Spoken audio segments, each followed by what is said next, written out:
ಉಪಚುನಾವಣೆಯಲ್ಲಿ ಕರಿಯ ಬಿಳಿಯ ಕದನ ಶುರುವಾಗಿದೆ. ಜಮೀರ್ ಅಹ್ಮದ್ ಖಾನ್ ನೀಡಿರೋ ಒಂದು ಹೇಳಿಕೆ ದೋಸ್ತಿ ಪಡೆಗೆ ಪ್ರಬಲ ಅಸ್ತ್ರ ನೀಡಿದೆ. ಇದರ ಮಧ್ಯೆ ಜೆಡಿಎಸ್ ನಾಯಕರು ಜಮೀರ್ ಖಾನ್ ಅವರಿಗೆ ಒಂದು ಪ್ರಶ್ನೆ ಕೇಳಿದ್ದಾರೆ. ಏನದು? ಯಾರ ಬಗ್ಗೆ ಕೇಳಿದ್ದು? ಎಸ್ ಅಫ್ಕೋರ್ಸ್ ಹೇಳೇ ಬಿಡ್ತೀನಿ, ಮಲ್ಲಿಕಾರ್ಜುನ ಖರ್ಗೆ ಅವರ ಬಗ್ಗೆ ಕೇಳಿರುವಂಥದ್ದು. ಏನದು ರಿಪೋರ್ಟ್ ನೋಡಿ. बीजेपी से खतरनाक कालिया कुमारस्वामी को ಕರುನಾಡಲ್ಲಿ ಕರಿಯಣ್ಣ ವರ್ಸಸ್ ಕುಳ್ಳಣ್ಣ ಕದನ. ನಿಮ್ಮ ನಾಯಕನಿಗೆ ಕರಿಯ ಅಂತ ಹೇಳ್ತೀಯಾ? ಕೇಂದ್ರ ಸಚಿವ ಕುಮಾರಸ್ವಾಮಿ ಬಗ್ಗೆ ಸಚಿವ ಜಮೀರ್ ಅಹ್ಮದ್ ಖಾನ್ ಅವಹೇಳನಕಾರಿ ಭಾಷೆ ಬಳಸಿ ಟೀಕಿಸಿದ್ದಾರೆ. ಆದ್ದರಿಂದ ಜೆಡಿಎಸ್ ನಾಯಕರು ಸಿಡಿದೆದ್ದಿದ್ದು ನಿಮ್ಮ ಪಕ್ಷದ ರಾಷ್ಟ್ರೀಯ ನಾಯಕರನ್ನ ಏನಂತ ಕರಿತೀರಿ ಅಂತ ಪ್ರಶ್ನೆ ಮಾಡಿದ್ದಾರೆ. ಈಗ ಅವ್ರ ಪಕ್ಷದಲ್ಲೂ ಹಲವಾರು ಅತ್ಯುನ್ನತ ನಾಯಕರಿದ್ದಾರೆ, ಅವ್ರ ಬಗ್ಗೆ ಏನಂತ ಕರೀತಾರೆ ಇವರು? ಎಲ್ಲ ಪಕ್ಷದವರು ಆ ರೀತಿ ಇರ್ತಾರೆ, ಅದು ಅವ್ರ ತಪ್ಪು ಅಂತ ಹೇಳೋಕ್ಕಾಗಲ್ಲ. ಅವ್ರ ತಂದೆ ತಾಯಿಗಳ ಅನುಗುಣವಾಗಿ ಮತ್ತೊಂದು ಜನನ ಆಗಿರ್ತದೆ. ನಾನು ಈಗಾಗಲೇ ಹೇಳ್ದಂಗೆ ನಾನೇನು ಬೆಳಗಿದ್ದೀನ? ಈಗ ಆ ವ್ಯಕ್ತಿನೂ ಯಾವ್ದಾರು ಅಮೇರಿಕಕ್ಕೋ ಬೇರೆ ಕಂಟ್ರಿಗಳಿಗೆ ಹೋದರೆ ಅಲ್ಲಿ ಇವ್ರನ್ನ ಬಿಳಿಯ ಅಂತೇನು ಹೇಳೋದಿಲ್ಲ. ಹಿಂದೂಗಳು ಆರಾಧಿಸುವ ದೇವರುಗಳು ಕೃಷ್ಣವರ್ಣೀಯರು. ರಾಮ, ಕೃಷ್ಣ ಮತ್ತು ಪರಶಿವ ಎಲ್ಲರೂ ಕಪ್ಪು ಬಣ್ಣದವರು. ಆದ್ದರಿಂದ ಜಮೀರ್ಗೆ ಜನ ಬುದ್ಧಿ ಕಲಿಸಬೇಕಿದೆ ಅಂತ ಸಿಟಿ ರವಿ ಕಿಡಿಕಾರಿದ್ರು. ನಮ್ಮ ಭಗವಂತನೇ ಕೃಷ್ಣವರ್ಣ, ನೀ ಅಪಮಾನ ಮಾಡಿರೋದು ಈ ನಿನ್ನ ಅಧಿಕಾರದ ಸೊಕ್ಕನ್ನು ತೋರಿಸುತ್ತೆ. ಆಕ್ರೋಶ ಹೆಚ್ಚಾದ ಬೆನ್ನಲ್ಲೇ ಜಮೀರ್ ಅಹ್ಮದ್ ಖಾನ್ ಕುಮಾರಸ್ವಾಮಿ ಅವರ ಕ್ಷಮೆ ಕೇಳಿದ್ರು. ಅಂಥದ್ದು ಏನಂತ ಹೇಳಿದ್ವಿ ಕ್ಷಮೆ? ಇಲ್ಲ ಈಗ ನಾನು ಮೊದಲೇ ಬಾರಿ ಕರೆದಿದ್ರೆ ನಾನು ಕ್ಷಮೆ ಕೇಳ್ಬೋದಾಗಿತ್ತು. ಮೊದಲೇ ಬಾರಿ ಅವತ್ತಿಂದ ಹೇಳ್ತಲ್ಲ, ನನ್ನ ಪ್ರೀತಿಯಿಂದ ಅವ್ರ ಪ್ರೀತಿಯಿಂದ ನಾನು ಕುಳ್ಳ ಅಂತ ಇದ್ರು, ನಾನು ಅವ್ರಿಗೆ ಕರಿಯೋಣ ಅಂತ ಇದ್ದೆ. ಹಂಗೂ ಅವ್ರಿಗೇನಾರ ಯಾರಿಗಾನ ನೋವಾಗಿದ್ರೆ ಕ್ಷಮೆ ಕೇಳ್ತೀನಿ, ಅದೇನಿದೆ, ತಪ್ಪೇನಿದೆ? ಅವ್ರಿಗೆ ನನ್ನ ಮಾತಿಂದ ಯಾರಿಗಾನ ನೋವಾಗಿದ್ರೆ ನಾನು ಕ್ಷಮೆ ಕೇಳ್ತೀನಿ. ನಾನು ಜಮೀರ್ ಅಹ್ಮದ್ ಹೇಳಿಕೆ ಉಪಚುನಾವಣೆಯಲ್ಲಿ ದೋಸ್ತಿ ನಾಯಕರಿಗೆ ಮತ್ತಷ್ಟು ಬೂಸ್ಟ್ ನೀಡಿರೋದಂತೂ ಸುಳ್ಳಲ್ಲ. Bureau report, republic Kannada. Okay, ಇದು ಖಂಡಿತವಾಗಲೂ ಬಾಯಿ ತಪ್ಪಿನಿಂದ ಬಂದದ್ದಲ್ಲ. ಇದು ಉದ್ದೇಶಪೂರ್ವಕವಾಗಿಯೇ ಹೇಳಿದ್ದು. ಇದು ವೋಟ್ ಪಾಲರೈಸಿಂಗ್ ಬೇಕಾಗಿ ಹೇಳಿರುವಂಥದ್ದು. ನಾನು ಮೊನ್ನೆಯಿಂದ ಹೇಳ್ತಾ ಇದ್ದೀನಿ, ಚನ್ನಪಟ್ಟಣದಲ್ಲಿ 30-35 ಸಾವಿರ ಮುಸ್ಲಿಂ ವೋಟ್ ಇದೆ. ಅದರಲ್ಲಿ ಅರ್ಧಕ್ಕರ್ಧ ವೋಟ್ ಏನಾದರೂ ಜೆ ಡಿ ಎಸ್ಗೆ ಹೋದರೆ ಅಥವಾ ನಿಖಿಲ್ ಕುಮಾರಸ್ವಾಮಿಗೆ ಹೋದರೆ ಕಾಂಗ್ರೆಸ್ನ ಎಮ್ ಎಲ್ ಎ ಅಭ್ಯರ್ಥಿ ಗೆಲ್ಲೋದು ಅನುಮಾನ ಇದೆ. ಸೊ ಹಾಗಾಗಿ ಯಾವುದೇ ವೋಟ್, ಬೆಳಿಗ್ಗೆ ಕೂಡ ಹೇಳಿದ್ದೀನಿ ಅದರ ಯಾವ ಥರ ಅದು ಲೆಕ್ಕಾಚಾರಗಳಾಗತ್ತೆ ಅಂತೇಳಿ. ಇರಲಿ, ಅದನ್ನು ಮತ್ತೆ ಹೋಗೋದು ಬೇಡ. ಫೈನಲಿ ಮುಸ್ಲಿಮ್ಸ್ ಓಟು ಕಾಂಗ್ರೆಸ್ಸಲ್ಲೇ ಉಳಿಲಿ ಅನ್ನೋ ಕಾರಣಕ್ಕಾಗಿ ಇಂಥ ಒಂದು ಹೇಳಿಕೆಯನ್ನು ಕೊಟ್ಟಿದ್ದಾರೆ ಅಂತ ಅನಿಸ್ತಾ ಇದೆ. 2 ದಿನದ ಅಂತರದಲ್ಲಿ ಕಾಂಗ್ರೆಸ್ 3 ವಿವಾದಗಳನ್ನು ಹುಟ್ಟುಹಾಕಿದೆ. ಅದು ಲಾಭ ಆಗುತ್ತಾ ನಷ್ಟ ಆಗುತ್ತಾ ಗೊತ್ತಿಲ್ಲ.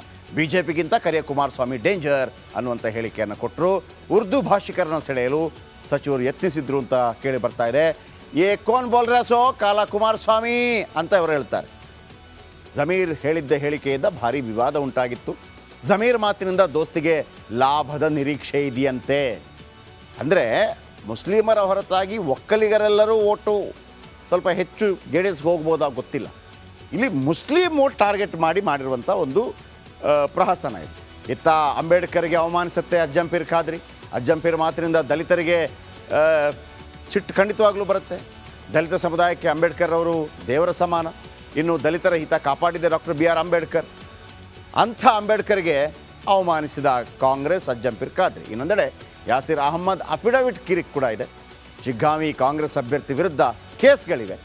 ಕ್ರಿಮಿನಲ್ ಕೇಸ್ ಜೊತೆ ರೌಡಿ ಶೀಟ್ರು ಕೂಡ ಇದೆ. ಇದರ ಬಗ್ಗೆ ಆಯೋಗದ ಮೊರೆ ಹೋಗ್ತೇನೆ ಅಂತ ಬಸವರಾಜ ಬೊಮ್ಮಾಯಿ ಕೂಡ ಹೇಳಿದ್ದಾರೆ.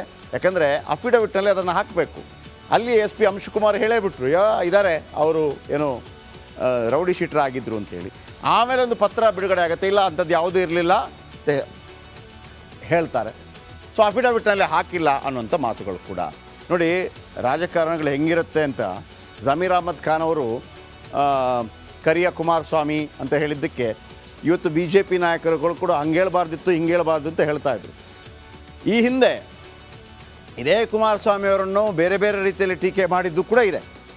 ಜಮೀರ್ ಅಹ್ಮದ್ ಖಾನ್ ಅವರು ಕೂಡ ಇದೆ, BJP ಕೂಡ ಟೀಕೆ ಮಾಡಿದಂತಿದೆ.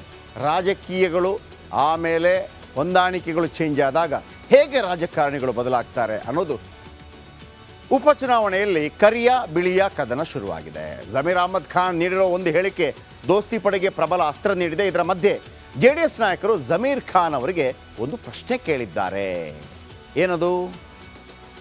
ಯಾರ ಬಗ್ಗೆ ಕೇಳಿದ್ದು? ಎಸ್ ಅಫ್ಕೋರ್ಸ್ ಹೇಳೇ ಬಿಡ್ತೀನಿ, ಮಲ್ಲಿಕಾರ್ಜುನ ಖರ್ಗೆ ಅವರ ಬಗ್ಗೆ ಕೇಳಿರುವಂಥದ್ದು. ಏನದು ರಿಪೋರ್ಟ್ ನೋಡಿ. बीजेपी से खतरनाक कालिया कुमारस्वामी को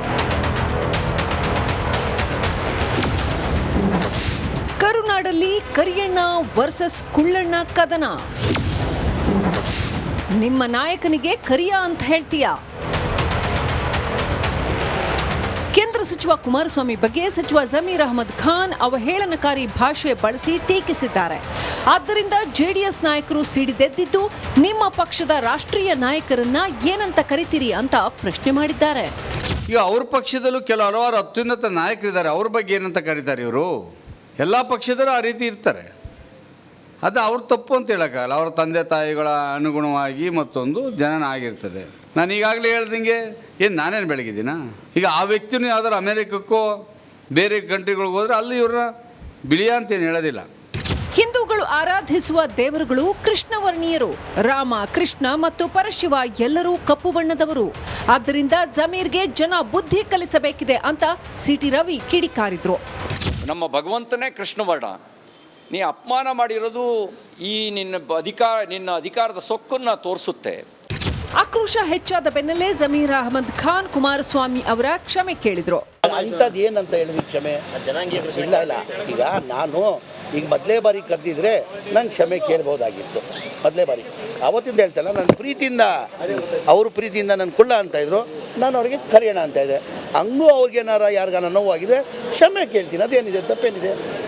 ಅವ್ರಿಗೆ ನನ್ನ ಮಾತಿಂದ ಯಾರಿಗಾನ ನೋವಾಗಿದ್ರೆ ನಾನು ಕ್ಷಮೆ ಕೇಳ್ತೀನಿ. ನಾನು ಜಮೀರ್ ಅಹಮದ್ ಹೇಳಿಕೆ ಉಪಚುನಾವಣೆಯಲ್ಲಿ ದೋಸ್ತಿ ನಾಯಕರಿಗೆ ಮತ್ತಷ್ಟು ಬೂಸ್ಟ್ ನೀಡಿರೋದಂತೂ ಸುಳ್ಳಲ್ಲ. Bureau report, republic Kannada. Okay, ಇದು ಖಂಡಿತವಾಗಲೂ ಬಾಯಿ ತಪ್ಪಿನಿಂದ ಬಂದದ್ದಲ್ಲ. ಇದು ಉದ್ದೇಶಪೂರ್ವಕವಾಗಿಯೇ ಹೇಳಿದ್ದು. ಇದು ವೋಟ್ ಪಾಲರೈಸಿಂಗ್ ಬೇಕಾಗಿ ಹೇಳಿರುವಂಥದ್ದು. ನಾನು ಮೊನ್ನೆಯಿಂದ ಹೇಳ್ತಾ ಇದ್ದೀನಿ, ಚನ್ನಪಟ್ಟಣದಲ್ಲಿ 30-35 ಸಾವಿರ ಮುಸ್ಲಿಂ ವೋಟ್ ಇದೆ. ಅದರಲ್ಲಿ ಅರ್ಧಕ್ಕರ್ಧ ವೋಟ್ ಏನಾದರೂ ಜೆ ಡಿ ಎಸ್ಗೆ ಹೋದರೆ ಅಥವಾ ನಿಖಿಲ್ ಕುಮಾರಸ್ವಾಮಿಗೆ ಹೋದರೆ ಕಾಂಗ್ರೆಸ್ನ ಎಮ್ ಎಲ್ ಎ ಅಭ್ಯರ್ಥಿ ಗೆಲ್ಲೋದು ಅನುಮಾನ ಇದೆ. ಸೊ ಹಾಗಾಗಿ ಯಾವುದೇ ವೋಟ್, ಬೆಳಿಗ್ಗೆ ಕೂಡ ಹೇಳಿದ್ದೀನಿ ಅದರ ಯಾವ ಥರ ಅದು ಲೆಕ್ಕಾಚಾರಗಳಾಗತ್ತೆ ಅಂತೇಳಿ. ಇರಲಿ, ಅದನ್ನು ಮತ್ತೆ ಹೋಗೋದು ಬೇಡ. ಫೈನಲಿ ಮುಸ್ಲಿಮ್ಸ್ ಓಟು ಕಾಂಗ್ರೆಸ್ಸಲ್ಲೇ ಉಳಿಲಿ ಅನ್ನೋ ಕಾರಣಕ್ಕಾಗಿ ಇಂಥ ಒಂದು ಹೇಳಿಕೆಯನ್ನು ಕೊಟ್ಟಿದ್ದಾರೆ ಅಂತ ಅನಿಸ್ತಾ ಇದೆ. 2 ದಿನದ ಅಂತರದಲ್ಲಿ ಕಾಂಗ್ರೆಸ್ 3 ವಿವಾದಗಳನ್ನು ಹುಟ್ಟುಹಾಕಿದೆ. ಅದು ಲಾಭ ಆಗುತ್ತಾ ನಷ್ಟ ಆಗುತ್ತೋ ಗೊತ್ತಿಲ್ಲ. BJPಗಿಂತ ಕರಿಯ ಕುಮಾರಸ್ವಾಮಿ ಡೇಂಜರ್ ಅನ್ನುವಂಥ ಹೇಳಿಕೆಯನ್ನು ಕೊಟ್ಟರು. ಉರ್ದು ಭಾಷಿಕರನ್ನು ಸೆಳೆಯಲು ಸಚಿವರು ಯತ್ನಿಸಿದ್ರು ಅಂತ ಕೇಳಿ ಬರ್ತಾ ಇದೆ. ಕೋನ್ ಬೋಲ್ ರೇ ಸೋ ಕಾಲಾ ಕುಮಾರಸ್ವಾಮಿ ಅಂತ ಅವರು ಹೇಳ್ತಾರೆ. ಜಮೀರ್ ಹೇಳಿದ್ದ ಹೇಳಿಕೆಯಿಂದ ಭಾರಿ ವಿವಾದ ಉಂಟಾಗಿತ್ತು. ಜಮೀರ್ ಮಾತಿನಿಂದ ದೋಸ್ತಿಗೆ ಲಾಭದ ನಿರೀಕ್ಷೆ ಇದೆಯಂತೆ. ಅಂದರೆ ಮುಸ್ಲಿಮರ ಹೊರತಾಗಿ ಒಕ್ಕಲಿಗರೆಲ್ಲರೂ ಓಟು ಸ್ವಲ್ಪ ಹೆಚ್ಚು ಜೆ ಡಿ ಎಸ್ಗೆ ಹೋಗ್ಬೋದಾ ಗೊತ್ತಿಲ್ಲ. ಇಲ್ಲಿ ಮುಸ್ಲಿಂ ಓಟ್ ಟಾರ್ಗೆಟ್ ಮಾಡಿರುವಂಥ ಒಂದು ಪ್ರಹಸನ ಇದು. ಇತ್ತ ಅಂಬೇಡ್ಕರ್ಗೆ ಅವಮಾನಿಸುತ್ತೆ ಅಜ್ಜಂಪೀರ್ ಖಾದ್ರಿ. ಅಜ್ಜಂಪೀರ್ ಮಾತಿನಿಂದ ದಲಿತರಿಗೆ ಸಿಟ್ಟು ಖಂಡಿತವಾಗ್ಲೂ ಬರುತ್ತೆ. ದಲಿತ ಸಮುದಾಯಕ್ಕೆ ಅಂಬೇಡ್ಕರ್ ಅವರು ದೇವರ ಸಮಾನ. ಇನ್ನು ದಲಿತರ ಹಿತ ಕಾಪಾಡಿದೆ ಡಾಕ್ಟರ್ BR ಅಂಬೇಡ್ಕರ್. ಅಂಥ ಅಂಬೇಡ್ಕರ್ಗೆ ಅವಮಾನಿಸಿದ ಕಾಂಗ್ರೆಸ್ ಅಜ್ಜಂಪೀರ್ ಖಾದ್ರಿ. ಇನ್ನೊಂದೆಡೆ ಯಾಸಿರ್ ಅಹಮ್ಮದ್ ಅಫಿಡವಿಟ್ ಕಿರಿಕ್ ಕೂಡ ಇದೆ. ಶಿಗ್ಗಾಂವಿ ಕಾಂಗ್ರೆಸ್ ಅಭ್ಯರ್ಥಿ ವಿರುದ್ಧ ಕೇಸ್ಗಳಿವೆ. ಕ್ರಿಮಿನಲ್ ಕೇಸ್ ಜೊತೆ ರೌಡಿ ಶೀಟ್ರು ಕೂಡ ಇದೆ. ಇದರ ಬಗ್ಗೆ ಆಯೋಗದ ಮೊರೆ ಹೋಗ್ತೇನೆ ಅಂತ ಬಸವರಾಜ ಬೊಮ್ಮಾಯಿ ಕೂಡ ಹೇಳಿದ್ದಾರೆ. ಯಾಕಂದರೆ ಅಫಿಡವಿಟ್ನಲ್ಲಿ ಅದನ್ನು ಹಾಕಬೇಕು. ಅಲ್ಲಿ SP ಅಂಶುಕುಮಾರ್ ಹೇಳೇ ಬಿಟ್ರು, ಇದ್ದಾರೆ ಅವರು ಏನು ರೌಡಿ ಶೀಟ್ರ್ ಆಗಿದ್ದರು ಅಂತೇಳಿ. ಆಮೇಲೆ ಒಂದು ಪತ್ರ ಬಿಡುಗಡೆ ಆಗುತ್ತೆ, ಇಲ್ಲ ಅಂಥದ್ದು ಯಾವುದೂ ಇರಲಿಲ್ಲ ಅಂತ ಹೇಳ್ತಾರೆ. ಸೊ ಅಫಿಡವಿಟ್ನಲ್ಲಿ ಹಾಕಿಲ್ಲ ಅನ್ನುವಂಥ ಮಾತುಗಳು ಕೂಡ ನೋಡಿ. ರಾಜಕಾರಣಗಳು ಹೆಂಗಿರುತ್ತೆ ಅಂತ ಜಮೀರ್ ಅಹಮದ್ ಖಾನ್ ಅವರು ಕರಿಯ ಕುಮಾರಸ್ವಾಮಿ ಅಂತ ಹೇಳಿದ್ದಕ್ಕೆ ಇವತ್ತು BJP ನಾಯಕರುಗಳು ಕೂಡ ಹಂಗೆ ಹೇಳ್ಬಾರ್ದಿತ್ತು ಹಿಂಗೆ ಹೇಳ್ಬಾರ್ದು ಅಂತ ಹೇಳ್ತಾಯಿದ್ರು. ಈ ಹಿಂದೆ ಇದೇ ಕುಮಾರಸ್ವಾಮಿ ಅವರನ್ನು ಬೇರೆ ಬೇರೆ ರೀತಿಯಲ್ಲಿ ಟೀಕೆ ಮಾಡಿದ್ದು ಕೂಡ ಇದೆ. ಜಮೀರ್ ಅಹಮದ್ ಖಾನ್ ಅವರು ಕೂಡ ಇದೆ, BJP ಕೂಡ ಟೀಕೆ ಮಾಡಿದಂತಿದೆ.